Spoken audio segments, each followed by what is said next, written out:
Thank you so much for having us here. I was told this is the last panel for the day, so we have to bring up some energy here. So let's make this very exciting. And just a panel or two ago, we were talking about attention. So let's hope the attention is very high at this panel as well. Okay. First of all, I want to say thank you to Brand Innovators for having us here today. CES is the most exciting time and a way to kick off the year. It gives us also the opportunity to take a step back and reflect a little bit about the year we just had, the things we learned, potentially some surprises we had, and of course, most importantly, to discuss what the future holds and what's coming next. So that's what we're doing here today. I have with me a really fantastic group of panelists. Very strong mix of different perspectives from different sides of the industry. We have folks from the demand side, supply side, data, brand. So I think you're all in for a treat. Before we jump into those very difficult questions I have written down, maybe you all can introduce yourself very briefly and talk a little bit about your role. Happy to start. Adam Benaroya, I lead our global media capability team at Kenvue. For those that don't know, Kenvue was formerly Johnson & Johnson, the consumer health portfolio across a variety of skin health to OTC brands. We operate as a center of excellence. We build out best practices and capability across all facets of our media investment strategy, as well as our partnerships with our core global partners, as well as our agency model as well. That was a great summary. Kim Marchan, I lead agency development for StackAdapt. I don't have quite as wonderful of a succinct overview, but I think my title says it. I lead our partnership with holding companies and create opportunities to build together to help further their media strategies. Hi, everybody. I'm Ken Lagana, the CRO of Media.net. For those of you that don't know, Media.net is a omni-channel SSP. Our unique value proposition is we're one of the only, actually the only, SSP that leverages search signals from some of the largest search engines in the marketplace and optimize and deliver campaigns that really, frankly, over-deliver for our clients every single day. Excited to be here. Beautiful. Hello, everybody. Matt Spiegel with TransUnion. I work on what we call our growth strategy, which, depending on the day, has me on panels like this, talking about our products, working with our clients, being a brand ambassador, and ultimately our role in the world here is how do we provide the data identity and measurement infrastructure to do all the great kind of stuff that we're going to talk about doing, and so happy to be here. Thank you so much, everyone. This was great. So let's jump in. And as I said, this is a good opportunity for us to take a step back and reflect. So let's start with that. If you could sum up one major shift in either marketing or media in the past year that fundamentally changed how you think about strategy, what would it be and why? And if you say AI, please be a little bit more specific. Darn it. Wow, she's tough. Ooh. Anyone who? Well, I'm happy to start since I am going to say AI to be cliche. I think for us, there's a full remapping of our, sitting in a capability team. What does media capability now mean for the organization? And to choose one facet of AI, again, not a surprise, but as a CPG, consumer health organization, it's always been a struggle.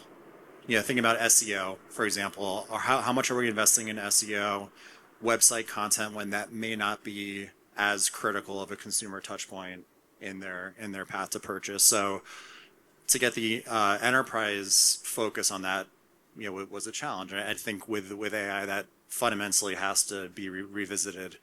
Again, as a consumer health organization, ensuring that the right information is coming through AI search. So this, paid search, retail search, there's always a lot that we're doing here, but the criticality of building out a total search program that focuses on how we are putting the right information in front of our consumers now becomes a critical part of their future path to purchase. So that's been a remapping of how we've truly focused as an organization. GEO is a big buzzword. Yeah. Can I say AI too? I'm going to. We need a jar for like penny for every AI. So I think these last 12 months have really shown us that AI has gone from a nice to have to a need to have. And when I say AI, I mean AI acting as an intelligence layer that really connects creative and media and data into a holistic strategy. And that coupled with the ability to use generative artificial intelligence as well to allow for, time savings and creating prompts that can just quicken the path to activation. Because as a DSP, our goal is to create the most efficient campaigns as possible and help marketers achieve their goals. So the ability to have artificial intelligence really be the layer underneath that that helps to power efficiency and effectiveness in marketing, you need it now, or else you're going to be behind. Cool. Ken? I like it. I'm not going to say AI. What I am going to say is, I've been doing this for a couple of years. The gray hair probably doesn't lie. But one of the things that I heard this year more than any other year is from so many of our clients, and I'm sure you guys have heard the same, is outcomes. It's how are you going to help me deliver, and how are you going to help me drive outcomes, like real meaningful outcomes. And so, we really looked at that because, we continued to hear it time after time. And, we went out and we launched the first supply side targeting and attribution product in the marketplace. Nobody has it. Nobody's done it to date. And, we feel really good about our position in helping our clients over deliver outcomes. And we work with our DSP partners by packaging up that most performant inventory because we have the best view of that inventory because we're closest to the publishers. And we package that up and we pass it on. And they buy it through their StackAdapt partnership in DSP. Nice, thanks. You like how I did that? I'll give you $20 It was later. Playing nice in the panel. I love that. Yeah. So I'm gonna. I'm waiting for you to mix it up. Not yet, but I think hopefully we'll get there. Listen, I will combine actually the AI and outcomes point because I think they are what is driving a lot of the discussion. Which for us, what we've seen is a lot of discussion of the realization that in order to use AI in all the ways you're talking about and to drive outcomes, it all comes back to is your data house in order.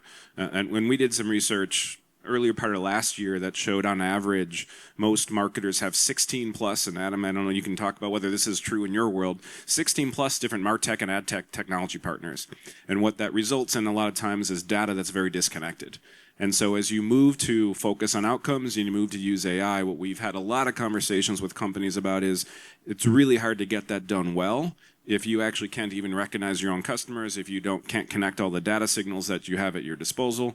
And so for us, that's been a big part of what the change has been certainly happening as a result of the things that you guys are highlighting, but the data thing continues to be the key layer to make that possible. Awesome, thank you. And one day maybe we can double click on offline about GEO, how that affects some of the search intent within the SSPs and DSPs, as I think that's going to be crucial. So now jumping into the future of media, which emerging technology could be around AI, identity-based activation, automation,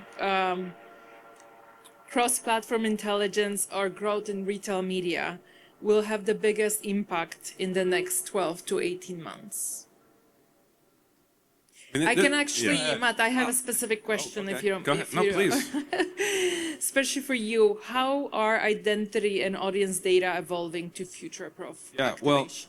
Listen, I don't think, unfortunately, this is one of those places where we can't really have a future conversation right now and not talk about all things generative AI. I mean, it is kind of that. It's a tectonic shift for our industry. Yeah. I think the industry at large maybe talks about it in ways that are, on one hand, maybe sometimes too simplistic. Right? It's a technology that can do many things, but ultimately it's going to automate the heck out of our industry, and I think that's a huge thing. when we automate everything, what it's going to enable us to do. By the way, I'm just going to keep talking over all the helicopters, right? I assume, I think that thing's about to land right yeah, here. you can hear us anyway. don't Okay, know. perfect. Great. So it doesn't matter. Listen, what generative AI is doing for us is allowing us to get to spend more time on the stuff that we as various parts of marketers want to spend time on, which is creative strategy, brand strategy, audience strategy, measurement strategy, et cetera. So I do think that is the fundamental thing that is changing this industry. I don't think we can get away with that or away from that, and I think that's okay. Right now, this is one of those moments. It feels not dissimilar to me than when we were talking about whether the internet was really a thing or when to talk about identity. You know, we've been on the journey of people thinking that identity were cookies, identity were only digital device signals. Certainly, many companies now recognize that to really think about identity, it's a holistic view of offline signals, online signals, and so I think all of it's coming together, and finally we're able to take advantage of it more easily, and that's really exciting.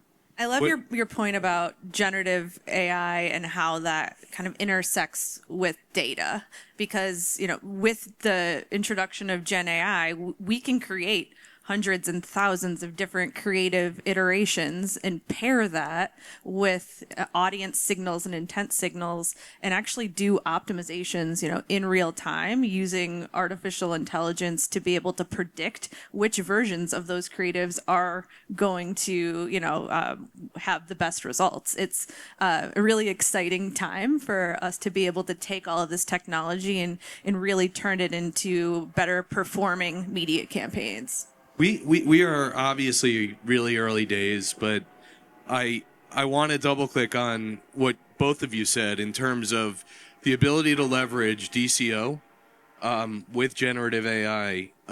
We're testing it right now. We're seeing unbelievable results, and I think the future is just going to continue to get brighter and brighter. The more that we learn, the more that we test, and the more broad we go. The one thing, and I will be a little audacious here, that concerns me about AI generally is, this may be off topic, but in order for us, I think, to get to the next level as it pertains to AI, is we need energy and we need power, and it concerns me with how that's going to happen. Does feel like a different topic, but a good one. That is a little bit of a different topic. Adam, and what about you? And I actually have a follow-up for you to the initial question, because I would love to know from a brand side the biggest leap in brand level measurement when it comes to technology. Yeah, I think it's going to be on a similar theme, maybe to Matt, what you were saying on the last question. I think what AI can do to help us leapfrog past traditional data warehouses to be the basis of building out dashboards for insights. I think getting us closer not just to data visualization, but how marketers are going to make decisions and actual action is where the opportunity is. But the fundamentals don't go away. A lot of our last year has been ensuring our confidence. Do we have the right data to the right granularity with the right taxonomy so that when we're ready to build out various AI use cases, we're ready to go, and that there's quality inputs going into the model, but getting past the traditional way of thinking about insights, then action often doesn't really drive action. And a lot of these data warehouse capabilities fail because there's not a widespread adoption, because there is that gap. So I just think it's going to create more widespread action off of data. That's so interesting, because when we talk about, everything's a crawl, walk, run, right? Everything's got their steps. And I think a lot of marketers and agencies say, this is AI. I want this result. I want to be optimizing against hundreds of thousands of creatives, and I want to be able to measure all of this and optimize my budgets across channels. But if you don't have that infrastructure in place and you don't have the taxonomies built out, you're skipping to run, but what are you running towards? You don't have the foundation there to be able to to really create that optimized strategy. Yeah, absolutely. So in summary, we definitely see the importance of infrastructure, as Kim said, that then can help us with powering our intent-based data that translates into powering our DCO solutions all the way to then performance and measurement. Awesome, thank you. And I actually had a question about data measurement, and I feel like we kind of answered some of it, but Matt, to you specifically, what comes after segmentation and audience intelligence? And I know you already said a little bit, so do you think is traditional segmentation outdated or dead? I think it's not sufficient, is what I would say, and I think that's kind of the point, Kim, you're making as well, which is the world where you came from standard pre-built segments that you could then go purchase and think that was going to provide a unique opportunity to find growth. Those days are not over, but they are ending, or certainly will become part of the strategy, not the strategy. The future certainly is about creating customized audiences to having the attributes. We have 15,000 different attributes available as an example, right? That you can come in and you can slice and dice your data however you want, right? Pick and choose. So I think it's one part. It's about the custom audience component, but I also think it's more than just that. I think the other thing that with all this technology that we can now spend more time on is actually understanding your customers outside of just targeting, doing the type of consumer insights necessary so that when you go create a campaign, you actually know why you want to target these different attributes, and the tooling is available and the data is available where that's now much faster as well. So I'm actually very bullish that a lot more marketers will spend much more time on really that really upfront part of it. I heard Mark Pritchard say once, I really thought this, he said, thought this was interesting. He said, it's all about consumer insights. It's not just sight. It's like, what's unique? What's the unique thing you can find? And I think the tooling is now available to meet the data that's been available for that to be a big part of the story as well. I think just to expand on that, like when I think about where we're winning and we're finding success for our clients, it's exactly what Matt said. It's not only leveraging the 15,000 segments that I can get from TransUnion, but when I couple that with the real data and the real signals that are actually performing for my clients, when you couple those things, we're just seeing outstanding and overperformance almost every time. And when you take that one step further, you can almost create custom audiences when you look at both of the things that we're talking about providing here. And that's game-changing stuff. Absolutely. And to you, actually, I wanted to ask, how do publishers navigate the identity fragmentation? Yeah, I mean, look, I think, fragmentation is going to continue to be, a big problem. But I think if advertisers continue to lean into things like high-quality content and real-time, context, I think that's the winning formula, because otherwise fragmentation then just becomes like a tax, if you will. So I think that's where we're seeing our publishers really be successful and winning and renewing business with advertisers. Or could I argue that identity becomes less important, or user level identity becomes less important because we have so much signal?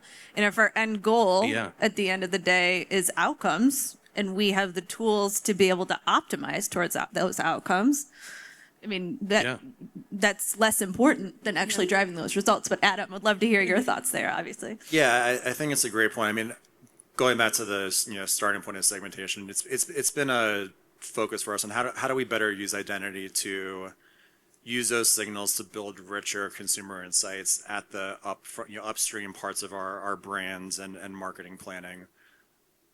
But to say that the micro segmentation is necessary from an activation standpoint is where I see both sides of it. And again, I think as automation can build more relevant messaging that then warrants that micro segmentation, then perhaps there's an outcome there, but it doesn't have to be. I think sometimes it's so focused on the activation side versus the insight side and then you run the same message or similar messages across all of it, that you kind of loses the real impact of what it. And obviously in that scenario, authenticity is a really big thing. And I think it was Paul from Canvas that mentioned it earlier in the day, but that authenticity and creative and messaging, you can have the best signals in the world, but if that creative doesn't match and does not look authentic, then you have consumer issues and consumer concerns, I think. That's the nuance I want to bring on the identity conversation, because Kim, I take your point. I think we often use these words differently. I bet if we were to define identity right now, and I would often add the idea of identity, and I'd add the word resolution. Because I think regardless of how you create a targeted campaign, which context signals can be great, you don't necessarily need to find single individuals. I think this race that we are after to get after this one-to-one messaging at scale was kind of a silly holy grail at many dimensions.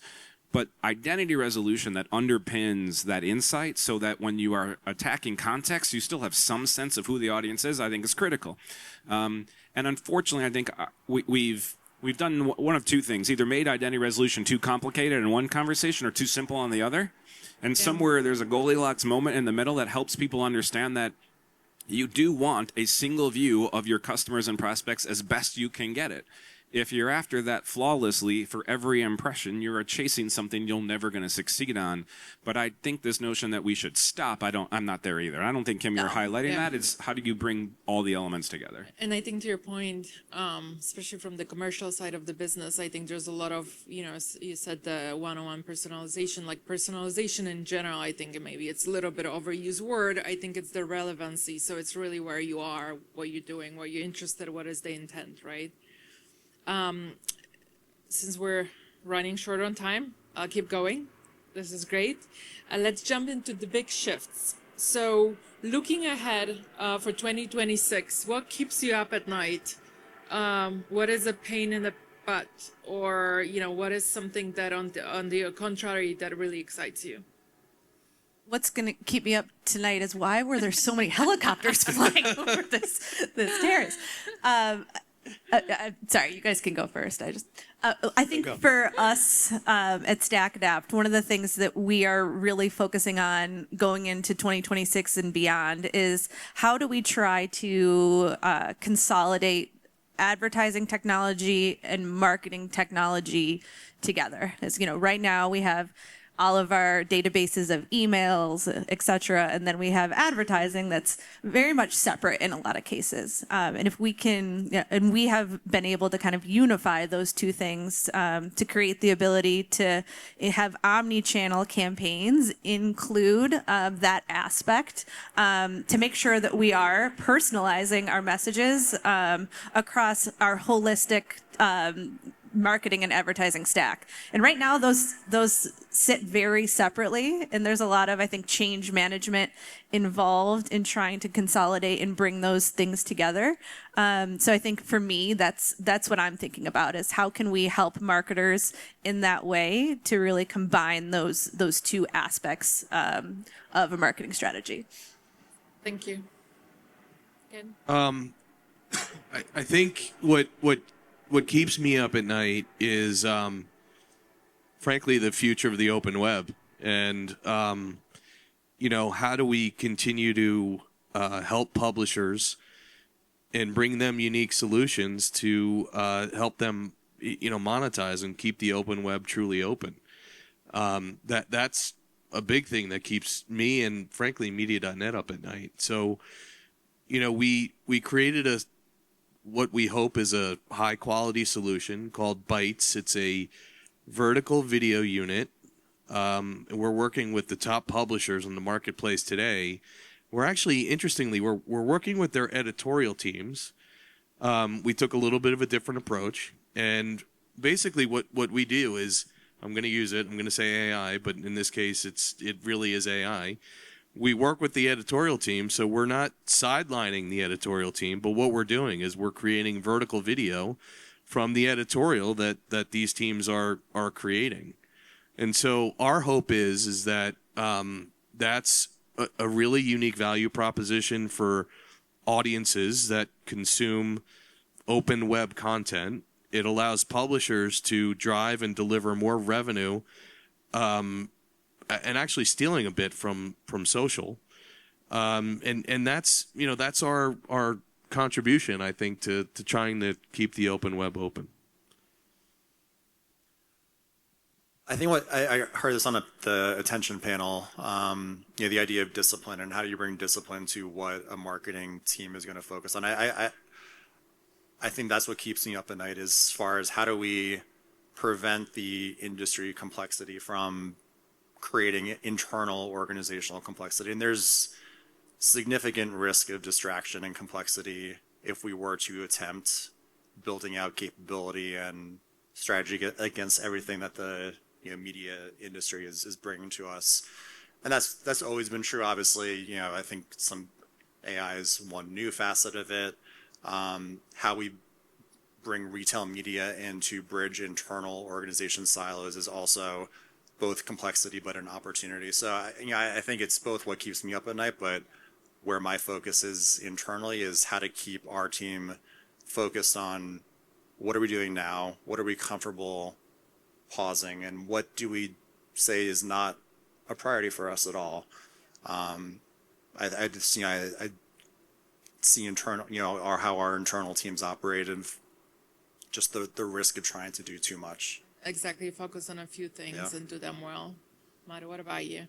Yeah, listen, on the keeps me up at night side, I mean, almost similar like you, it's like an industry-wide thing, which is I worry about the impact on us as individuals, as a group of individuals, those of us that work in this industry, from all the technology revolution that's happening. I expect, unfortunately, at some point in time, we will see a lot of dislocation before we see new jobs created from all this generative AI. And so I worry about what that impact on our industry. I think we're going to get through it as we do, but it's an unfortunate, I think, byproduct of what's going to happen. On the flip side, unfortunately, is what's exciting about all this technology evolution, not just AI, but really all of what's happening with these hyper cloud scalar solution sets, your Snowflakes, your AWSs, your GCPs, your Databricks, et cetera, is it's allowing for the democratization.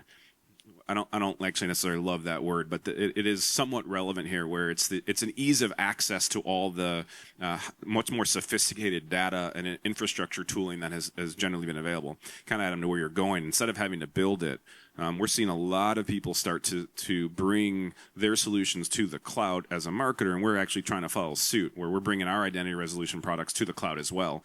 Rather than have to bring data to us, we'll bring our solutions to those platforms. I think that's really, really powerful set of solutions.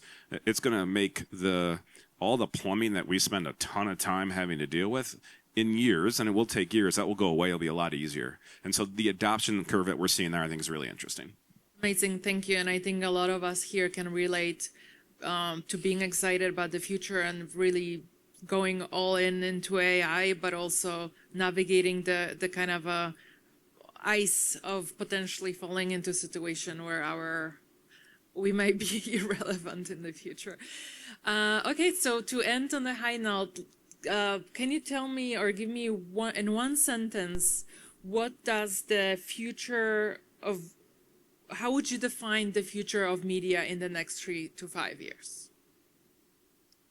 So someone asked me a similar question, and I'll keep it brief. What is the future of media excellence, and the proposition that is it becoming more of a mindset? And I think there's obviously specialist talent that's required to progress our capabilities, but focusing it on human consumer-centric insight across what we're doing with AI, how we're bringing our commercial retailer relationships tighter to what we're doing with media. Media kind of acts as that center point of consumer centricity. Yep. And I think focusing it there first, and then it becomes clear where to invest from a capability.